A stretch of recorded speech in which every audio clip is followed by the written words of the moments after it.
수나 저고이 사저와 아율 알아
Sadiso.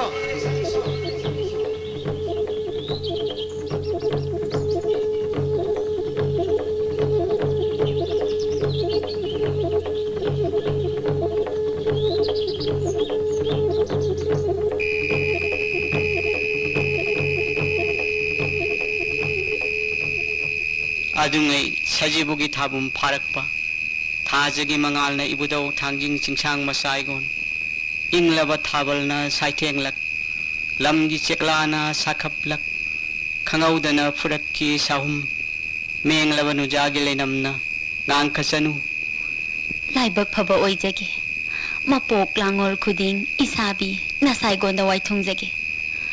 Mapok langol kuding da pinabiu ko tingu tangjing mapuna.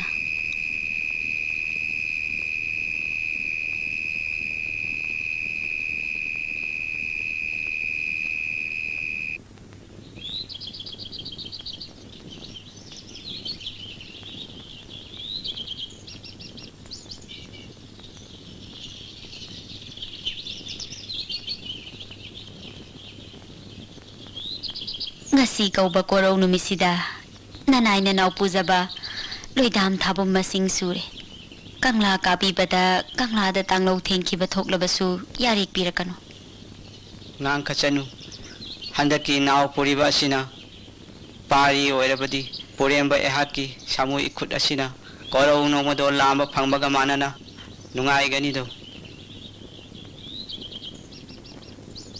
nanay bu thadok pigano inakta lengdana leibiu ibudau thangjingi thaujal kari phangdani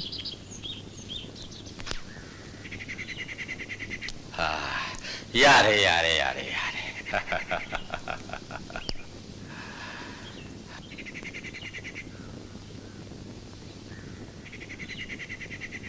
isan ngang khachanu pa thau kai da khongdoi hun khibage mapu kangla ka khibadagi khongdoi raktri ne ibu mapu kangla dagi khongdoi khibadi phana makui rena kai da mu khongdoi kraba phare pa thau na khongdoi raklaga yawa simadi paudamu isan ining thona pa thau thonglenda yawa khara jingoi nakhibani thindana pa thau thonglen maran yaida pa thau ga yawa wacha nabiu takpi rai ining thona phagani ibu adudi ibung amu khongdoi rage ko phagani ibu imong khamnu panthau khongdoi rage ko yare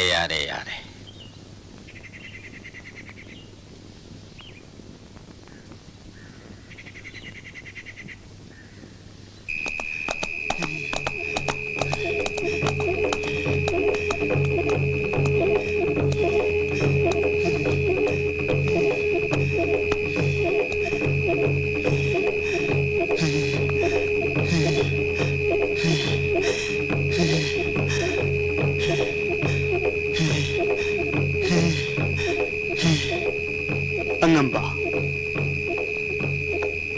khunthak asida oiribashi ashini do korona bu leithakrabadi awabagi mashak oirabani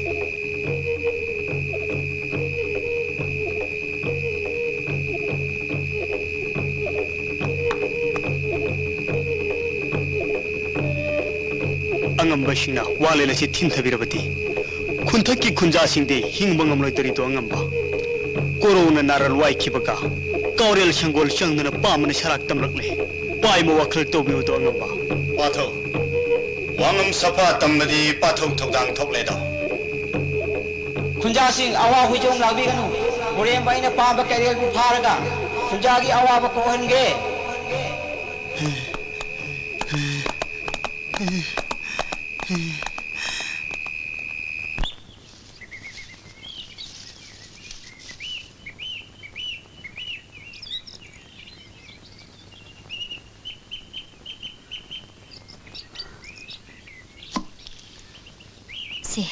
imom nangi pantho kangla mapugi sintha chatkiba tanglo leina kuikre khongdoi raklani pantho na yorak tringai tara lu koi langno rage korau leisin khibana halani icha khamnudi maram opani se ngeha amuk sana jaruro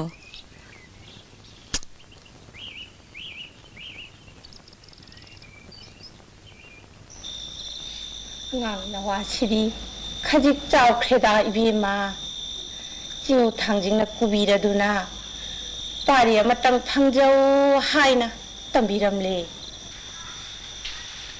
madumakpu tambiram labati nongmadol khutna lamba phangbamu nungai jakhrani da ine thasing ke adi sujilakle mapung marai pharak labro makum matha sujilakle thapu mama pharaktre ibu ho thangjing magi thaujana tek takaina nawana ताइबंग makeup थोक तपु खनजैदो इबीमा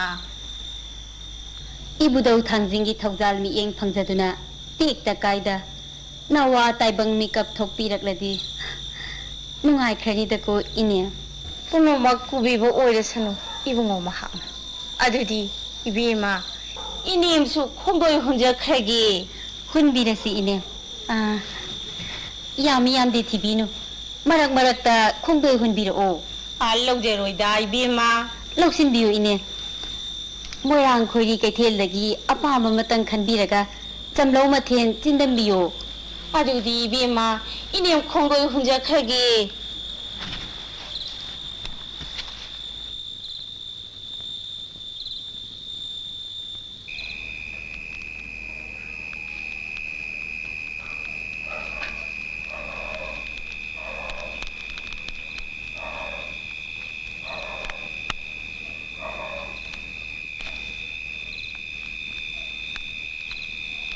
इमो मिबे मखमनो तालेन तुमखुन हुल्लब्रा नंबो तुमखुन तांजरुरो तांगलौ लेने थेंजिलकली तालेन पंथौ कई सकी मयाई लेकाय खुंजा सिंगी अवा मतेंग Panki inning थौगी Sanaya थंगदी मालेम नेदा ताफदेदो इमो हयेंग कोरौदी खोंगदोइरकलनी पंथौबु नुंसीब्रने इमो तुमखुन तांजरुरो चलो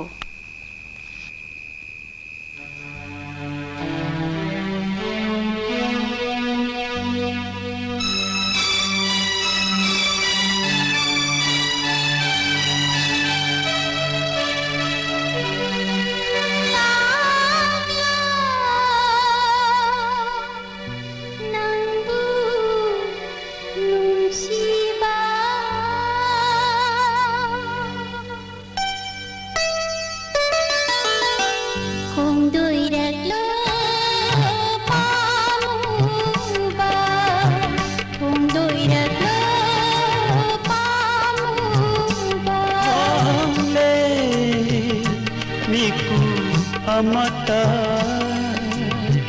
ngairam ko nungsibi 공도이락로 파무바 ngairam ko nungsibi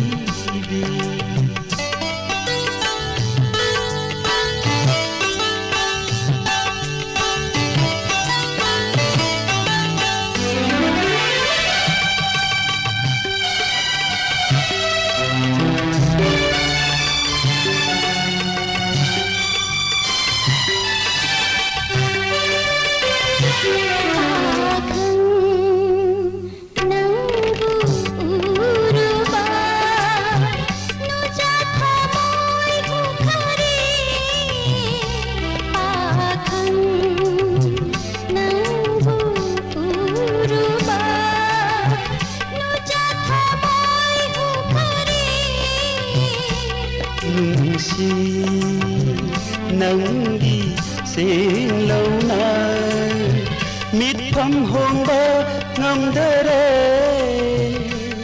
nung si nanggi sing lâu nay mít thắm hôn ba ngâm dare 공도이락로 파무바 ngairam khobo nungsibi 공도이락로 파무바 ngairam khobo nungsibi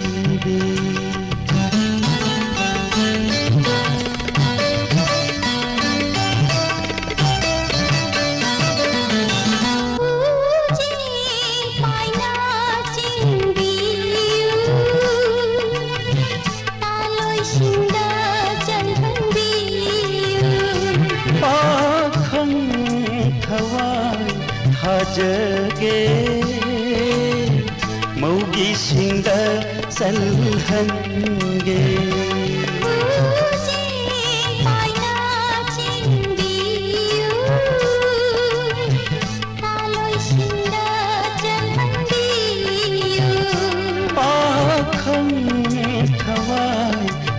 ꯄꯥꯝꯖꯒꯦ ꯃꯧꯒꯤꯁꯤꯡꯗ ꯆꯜꯍꯟꯒꯦ ꯈꯣꯡꯗꯣꯏꯔꯛꯂꯣ ꯄꯥꯝꯃꯨꯕ ꯉꯥꯏꯔꯝꯈꯣꯕꯣ ꯅꯨꯡꯁꯤꯕꯤ ꯈꯣꯡꯗꯣꯏꯔꯛꯂꯣ ꯄꯥꯝꯃꯨꯕ ꯉꯥꯏꯔꯝꯈꯣꯕꯣ ꯅꯨꯡꯁꯤꯕꯤ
이zel sakpi ngang khlema karigi awa hujung lang bagene pumna makse singu mahaki longdong kholni do ai khoisu korong nong amadadi nungsiba pato mahakum amang yai thong kumga dori bani na he sala ꯍꯧꯈ꯭ꯔꯕꯗꯤ ꯍꯧꯈ꯭ꯔꯦ ꯇꯥꯔꯤ mom ꯑꯅꯤꯒꯤꯗꯃꯛ ꯃꯥꯂꯦꯝ ꯂꯩꯀꯣꯏ ꯄꯨꯡꯁꯤꯗ ꯄꯨꯟꯁꯤ ꯆꯦꯡꯖꯦꯜ ꯂꯣꯏꯕ ꯉꯥꯏꯈꯤꯁꯤꯅꯦ ꯏꯇꯥ ꯏꯇꯥ 이부동 당진기 농담 어두분의 이다 시러버수 시민나 힝러버수 힝민나 파무박이 마카다 서리와삭나 기바 가란나디 꼬까리 어두분의 이다 나와 아니의 시기 어두분의 이다 나와 아니기 칸바다 탕모에세 뿡함드레네이다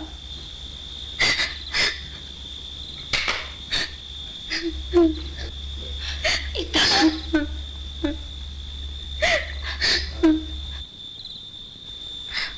분시 팜박 탁시다 농담박이 농담콜 팅네루이네이다 모이랑 깡레기 아타오바 코만 아칸바 뿌레임바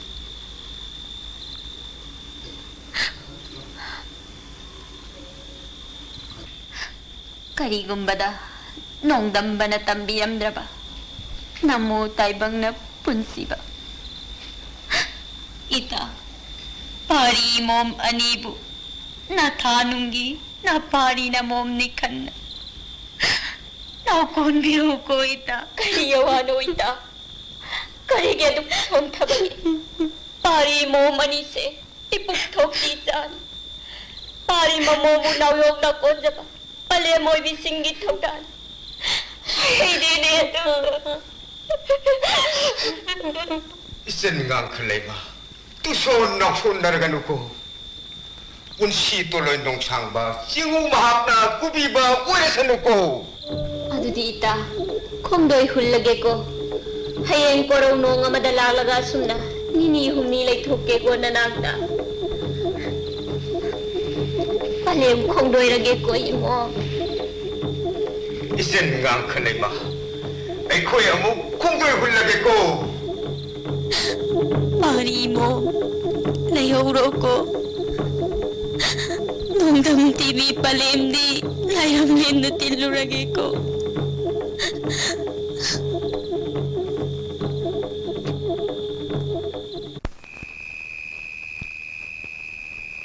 Charol Purol Haktagi Sanar Lava Lengaklon Patapu Ngami Hekti Yarani Matagum Laipaki Angam Singna Maning Maka Pangto Torabadi Tunglam Sata Horakadoriba Charol Churol Singadi Kari Wajan Achumani angamba. Wa Angamba.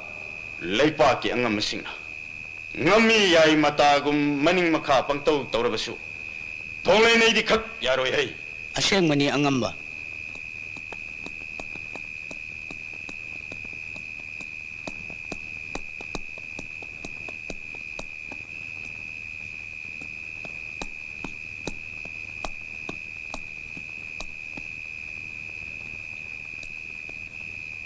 Pato Tonglen이란 야이의 공도의 비력법부 레바키 까름 학부 야와 레이버게 Pataw bungo nung siba lebaki ahagpa yawadi nattedo pataw. Itaw puremba. Ichan nga kalema anina. Kamung sawatan kiba loidam takaya ma paredo pataw. Kari yawa wachana sigene Pato Pataw. Pari mo manidi angang matam oidido pataw. Pari mo manigi hanayeng bada kana udido pataw. Haukrabadi haukre pataw. Pari mo manina iranyay da laysi haibasu mayaba laytedo. Pataw gidasu adu mangayredo. Pari mo manina sarep kangdong padriba pawadi Mikup nahum singna seksin nga potabani Karigumba kongpam mama soikibada Korong numodom taktagi Pataw ibungo puremba Isan nga kasanuna puklaw paraw kigani Telemuba Ngasi korong nongdagi Pari mo manigidamak na ko'y tamman pa humsatuna awada pa yung singgadabani. Karigumba tonglay negi yawa wachana drabadi hanggang wala kang joy. Angamba. Pagani.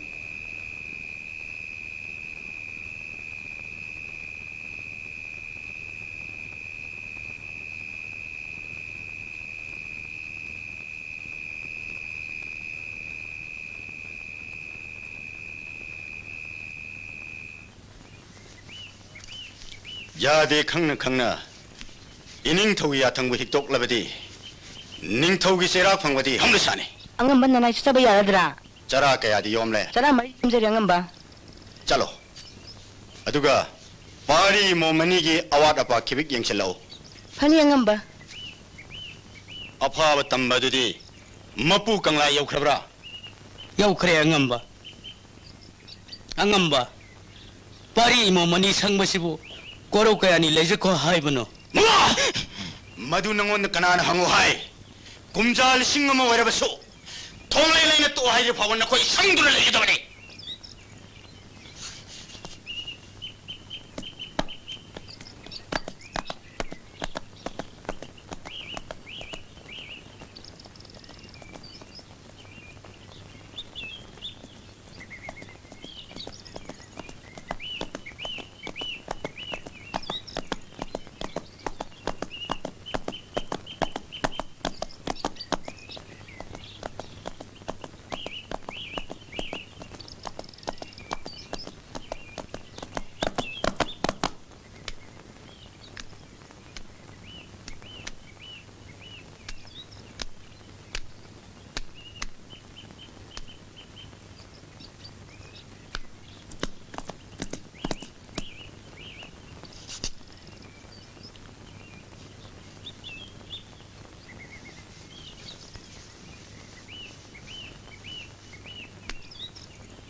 Isan kamnu pantong thole nang gitara ching pire.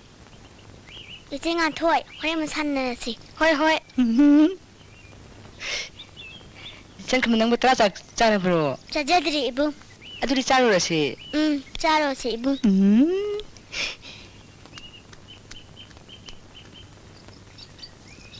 Jungan. Ahing tanglaw ni tengji lai. Mika ba matang law tao siro. Ha. Yung isang malalaga, tumnal lai thongna badi, thonglendi lisay maru kidero. Tao na da jungan. Ay nang hagtum badan nang na thonglen ni na pada yaudraga loire. Aduda ina nangwanda tumno di haide na. Ho. Aduna bu ay ngak law tao kaya ay ba. Nang sang mo na.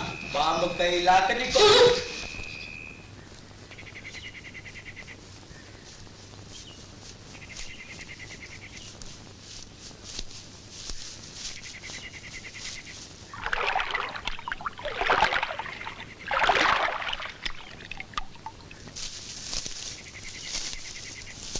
중앙 아이와 하이게 따오 ข้าสังเกตละโออะนาปะดา 아이코이나 아힝 밍센 캉누나 상가들이베시부 거러운 누미때 아니노 ไอ้คนน่ะทงเลียงดีมีไงอุรุบานีนะฉันคำนุกิหมอกปานะจอกดีพอบาช่างเบตตาเดดานะ 중앙 낭나랑에도 닝싱레드나 ว่าคุยทงเลียงได้เยอะเลยสิ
Hamnu hayeng korau dinang la anu ko ima hayeng itai tomal khogi khulang senta pangu daba yadre a tera khada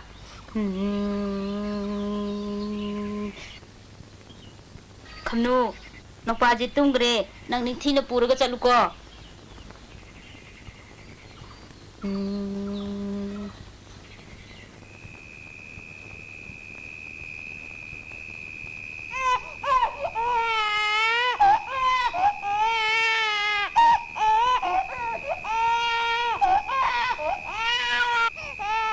Iduning thau. Pagi abu thalam boydo. Ichembo waro ganuko.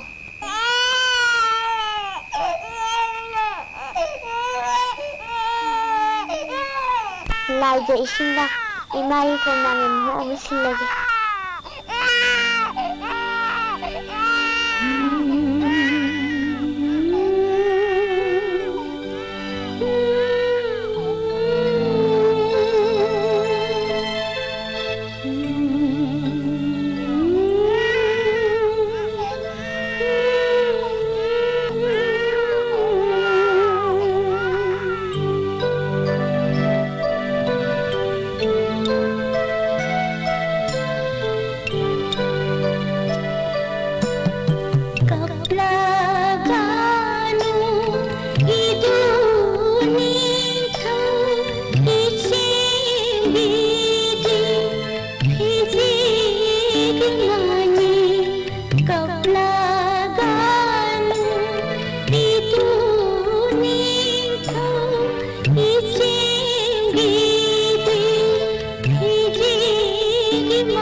이제 감누 따라서 싸르키게 딴 나무 할라게.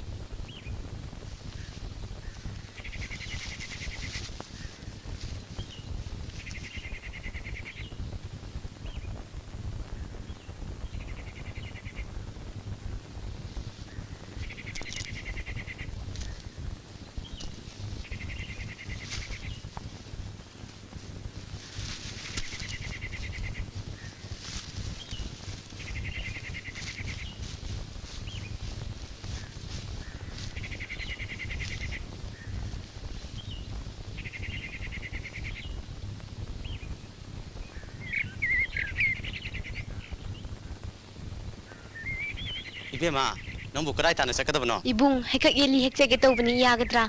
카랑은 라프야드로 라라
ꯏꯕꯦꯝꯃ ꯅꯆꯤꯟ ꯅꯨꯄꯥꯕꯨ ꯀꯅꯥꯅ ꯄꯣꯛꯄꯅꯣ ꯃꯤꯡꯂꯦꯟꯅ ꯀꯔꯤ ꯀꯧꯏ ꯈꯝꯅꯨ ꯀꯧꯖꯩ ꯏꯄ꯭ꯋꯥꯒꯤ ꯃꯤꯡꯗꯤ ꯈꯝꯕ ꯀꯧꯏ ꯄꯂꯦꯝ ꯄꯟꯊꯧꯗꯤ ꯂꯩꯈꯤꯗ꯭ꯔꯦ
Che Kamnu, nang di ngarang tumhaudre haidai.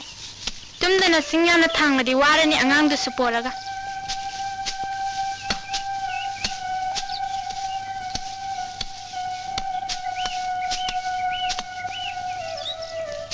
Mapundo yamna chahaluranu, yum yauraga aikoigi sartai khara khara khaibiram lage.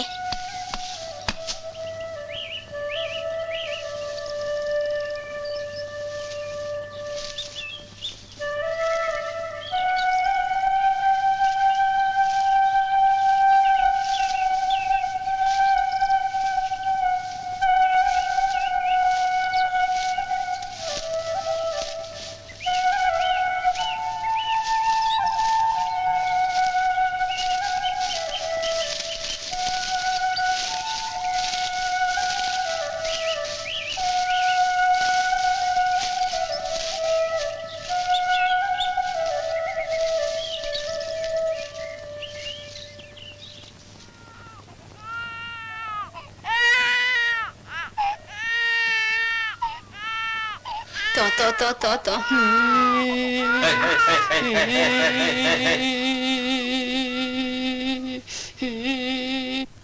짱호. ngasi디 icha khamasu laidana. Icha lakpadi kari chagani. Ine, kari singtha leibage silangjaba lakpane. Icha lakpa yana tanglok chakre. Nokpa asina kapmankhibana ngasigi sintha amata pangthokpa ngamhaudraban. Nangna pangbigagana ngasigi tara khrek pangbiram.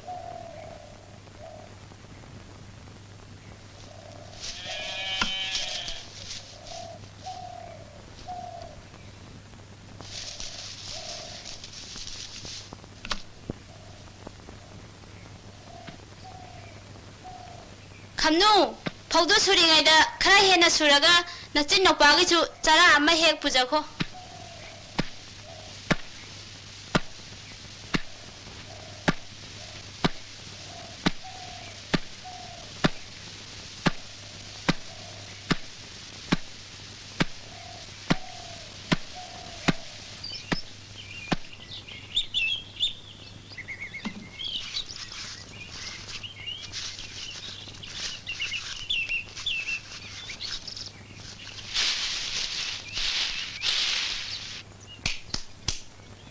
싱자도 마폴라마 감노 모신 오빠기 하피 코코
Idiningthaw, tapna chatlo tugani.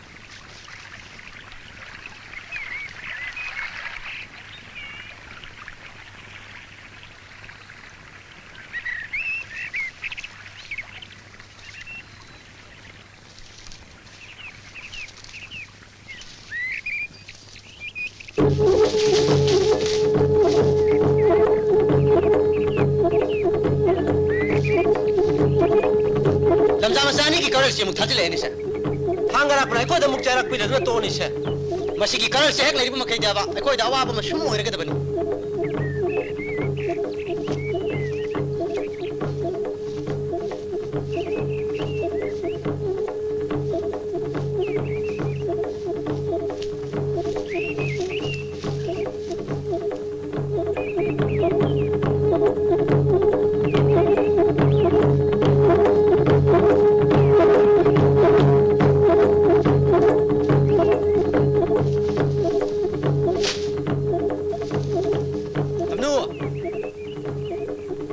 nangbu thangara pana kauri amukta chachi thillenu hit ya lao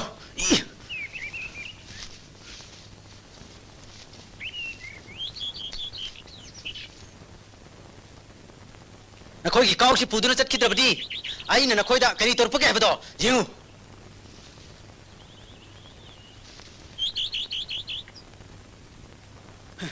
nakoi ki kauk si puduna chat khidrabadi aina siri baba fu batare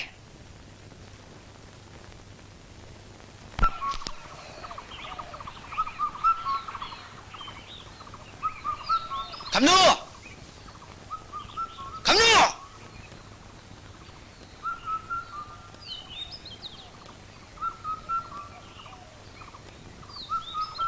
Kay takpigedabano ibung khoi. Nahak puthangara kuna kauri. Chasi lao.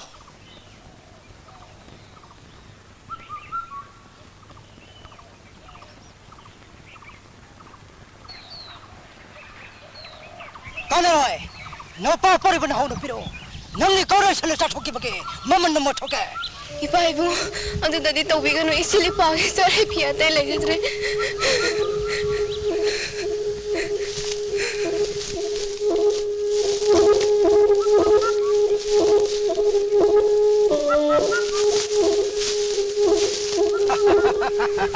Kare piro. Nahau sa piro. Kare nahau sa piro.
Kay kabli imom nangbu kunthang masara kunkha masara napau singu imom kay dasat pano napang kana thibano sasi imom ngasidi ipagida nasin nupa tara sak sarusi sasi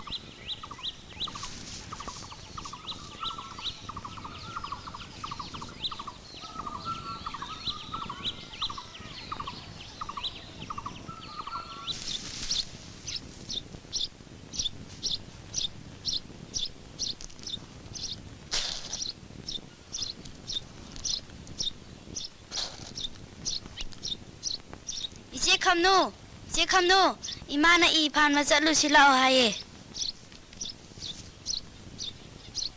Ichem gi bima.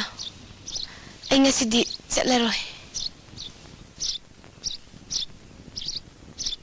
kadai jatoino iche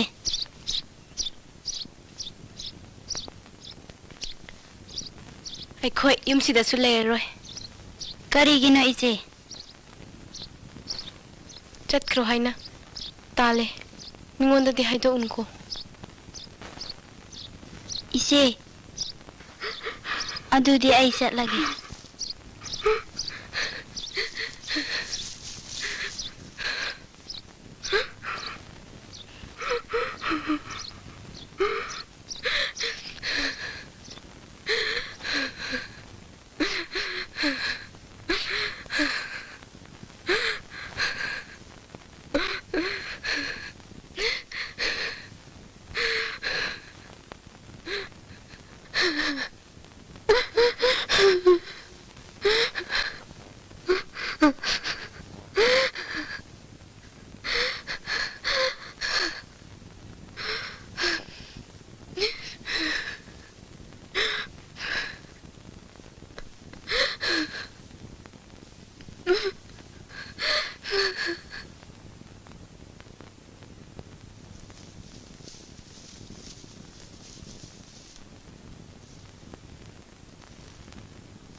icha akhoi hum hanagi matau kum amuk hanna leminasiko panthau ngangba namom nalan kiba kibikpu ngakpiyuko ngakta hukliba kabreng langjagi panthau kol thauri se namom phangja horege ko hayeng matam amada idu ningthau nongyaina thauri kongoi asi utpada napari nongyaini sakhangbi ko panthau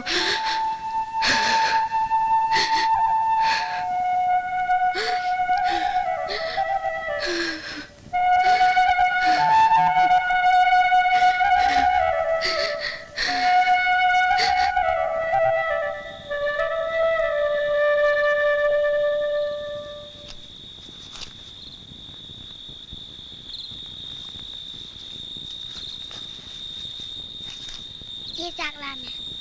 isiam na tara lukoi lang hige tumamuko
ipangang bagi thauri kongoi matutni Iche kadai jatoina.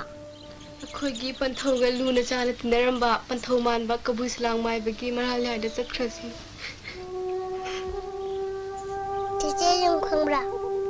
ipado salang thelgi ningthauni thiraga su khangani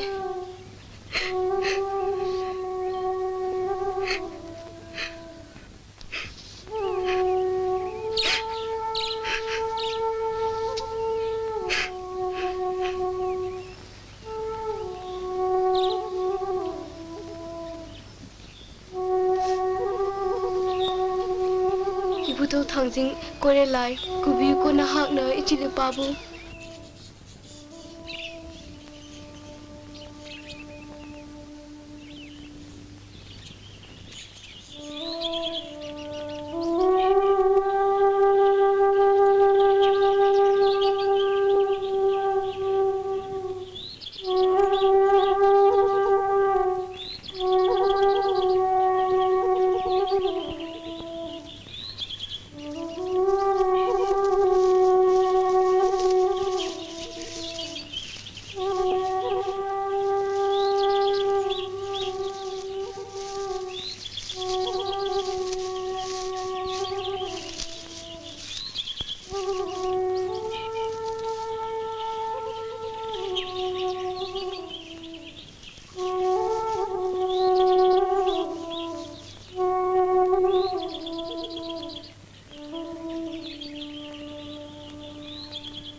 이마 사랑 쿨 여고다가 그야 와리버게 아다 우리바 쿨라세 아시다니 이베마 가이다 오버 작가도이노 이실리파 사이당 못 잡자바니 이마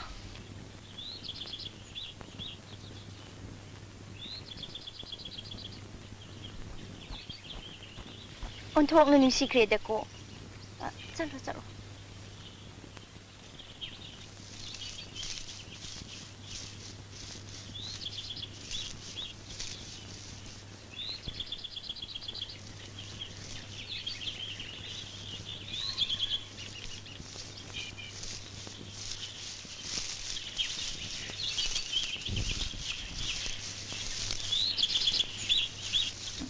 पाथौ कहीं में तुम मंगरेम हागेम नरबरा पाथौ नुंसीबा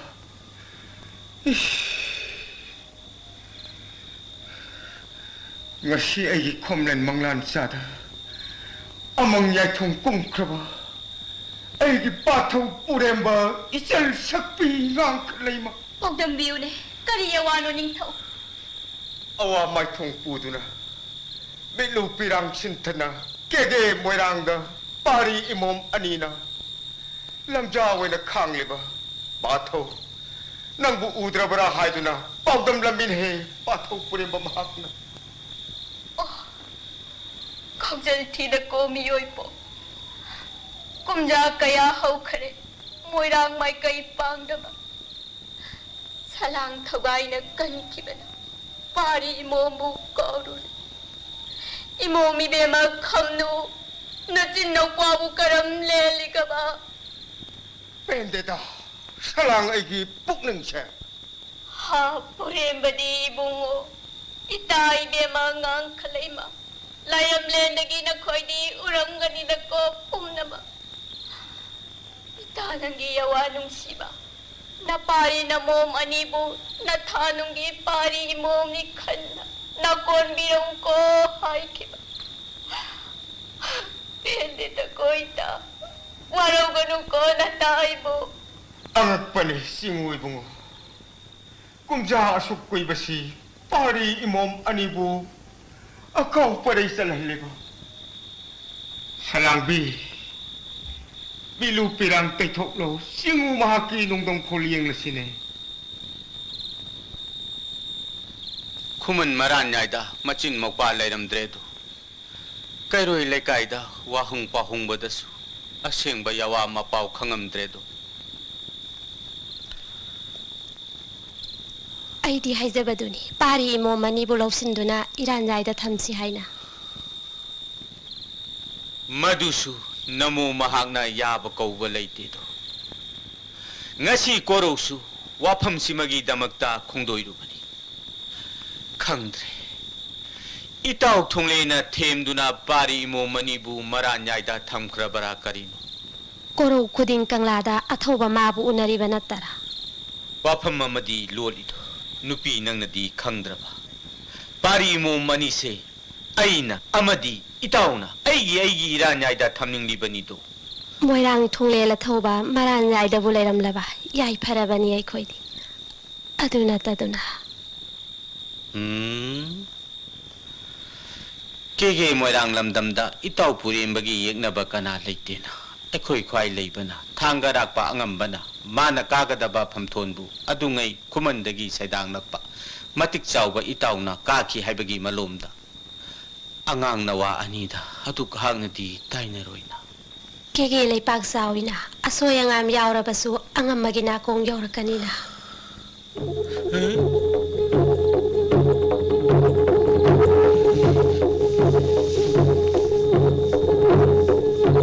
moyang sawamba galai pari mo manidi itaw bungo nungsiba aisu itaw gumna ngauribani do pathau kaneroida chawba mitik mirok tawduna pari mamulot kanai pathau naran nyaida pari mo mani bu leita barane pathau sari so ibudau thangjingbu palepna sari wasak chari do pathau pari mo mani do chauba iran nyaida leiten he pathau adidi kege macha kanana pari mom ani bulot kraba natraga leita lairo thibada ꯄꯥꯝꯕꯅ ꯁꯔꯥꯛ ꯇꯝꯈ꯭ꯔꯕ꯭ꯔꯥ ꯅꯠꯇ꯭ꯔꯒ ꯂꯣꯛꯇꯥꯛ ꯂꯥꯏꯁꯦ ꯏꯔꯣꯟꯅꯨꯡꯗ ꯂꯦꯝꯂꯩ ꯉꯥꯕꯨ ꯊꯤꯕꯗ ꯍꯩꯀꯛ ꯌꯦꯜꯂꯤ ꯍꯦꯛꯄꯗ ꯂꯣꯛꯇꯥꯛ ꯂꯥꯏꯁꯦ ꯏꯔꯣꯟꯅꯨꯡꯗ ꯅꯠꯇ꯭ꯔꯒ ꯐꯔꯦ ꯄꯥꯊꯧ ꯑꯎꯞꯄ ꯎꯅꯥ ꯂꯣꯡ ꯑꯔꯣꯡꯕ ꯎꯅꯥ up ꯀꯦꯒꯤ ꯁꯥꯠꯅ ꯊꯤꯔꯁꯤꯗꯣ ꯄꯥꯊꯧ ꯄꯥꯔꯤ mom ꯅꯨꯡꯁꯤꯕ ꯑꯅꯤꯒꯤ ꯈꯣꯡꯒꯨꯜ ꯂꯤꯔꯁꯤꯅꯦ ꯄꯥꯊꯧ ꯂꯤꯔꯁꯤ ꯄꯥꯊꯧ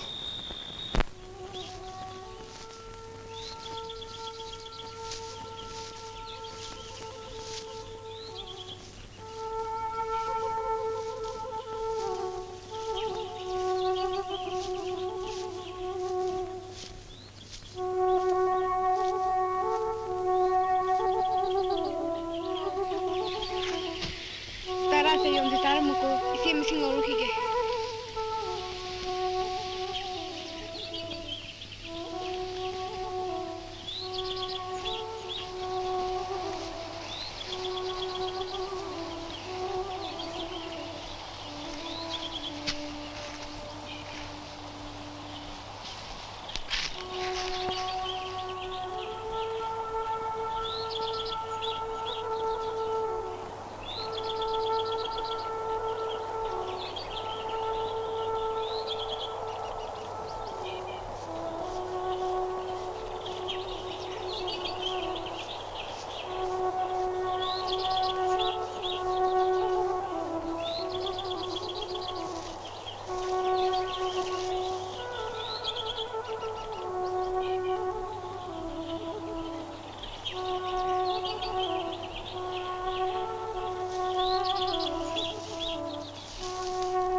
ꯗꯨꯅꯤꯡꯊꯧ ꯍꯧꯒꯠꯂꯁꯦ ꯂꯥꯏꯁꯦ ꯏꯁꯤꯡꯗ ꯊꯛꯆꯜꯂꯣ ꯀꯣꯔꯧ ꯂꯣꯏꯁꯤꯟꯈꯤꯕꯅ ꯍꯥꯜꯂꯅꯤ ꯆꯠꯂꯧꯔꯁꯤ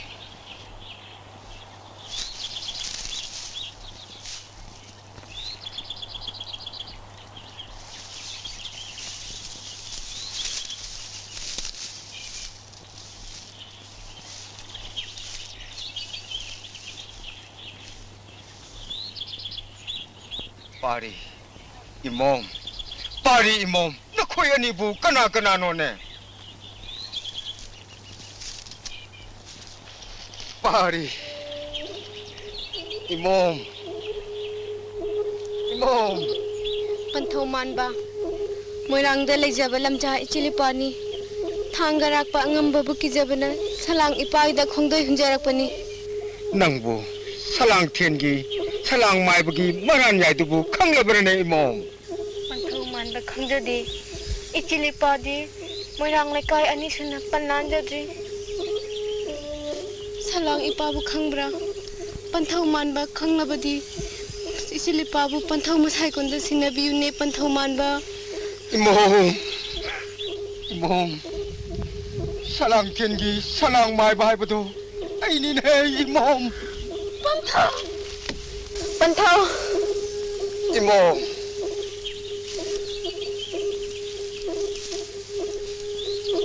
파리 살레시 이빠기 군 사랑 텐다 너기 빨렘 사랑 마이비나 카우랑나 아이드네 레름라가니 거러우리야 숨 탱질락네 ngasi 거러우 시부 콩도이 훌락라로이드라 이마 사랑 마이비 거러우 시는 놈들이 웅덩이에 동물라가니 타자자이도 웅이나 나트라가 파레 거윤마기 농담네 왕렌 ngahak ngai khisi 레바 웅덩이에 동물라니 빠르게 뭐 많이 가는구나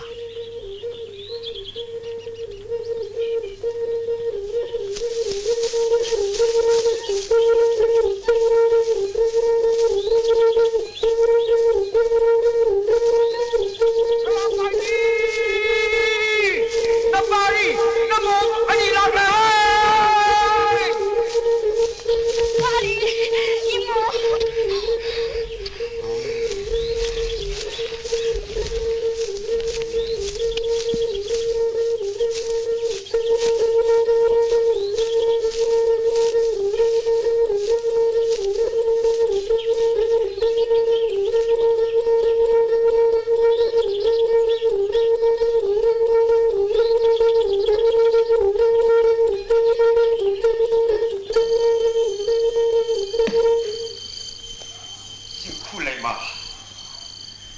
사랑 말비 너무 따브라 딱비우네 살랑바. 오톡나수 뺄리다 사랑 말고 애기 타모이세 이역나띵 강마락다 파리 몸 아니나 모이랑들 남자하고 있드나 깨게락다 힝람바 싱구 마하키 농담나 빨렘 번타우 우나래 사랑 말비 나 북토끼 나 파리 나 몸막니 칸두나 나 꼰가다보니고 나학나 징우마기 농담니. 파리 이몸 차드바 싱쿠레이 마이학티. 농돈 타달라바 팡자바구. 능아이제이도 살랑바. 이몸 뚱큰 딴 크라브라 이몸 감노 나부따리브라. 이모 운비 뿌능 따이원 나가노 파리 농야의 마학나 사렙 강동 파드네 빨렘 번타우 나때 하이바 싱고이로가 넣고 파리 망원다 이모 마시막나 파리 이모 모이폭 토끼 자나띠 하이바 칸가누고 이모 Kalim.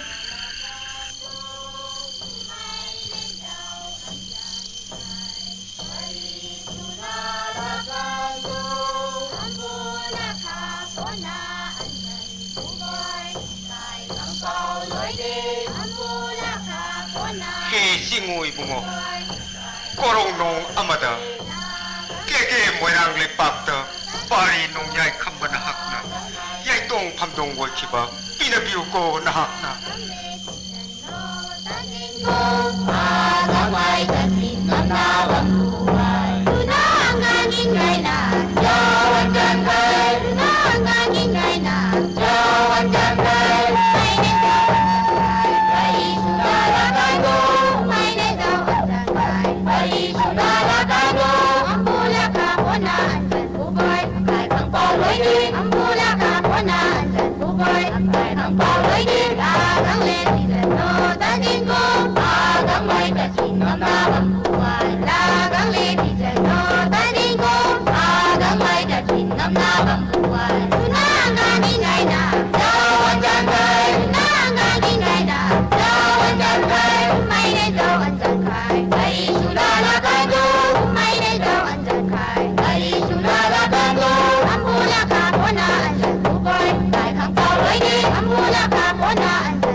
파리 이모 칸바칸무 아니부 빨렘 번타우 아니는 농시버금 아이게 군자 뿌나 막나 나 북토끼 나 싸금 묵시비기다 보니까 말렘 시다 묵시 싸나나 뿐내 힘비나두나 아이코이 마셀 아마타 오에르시고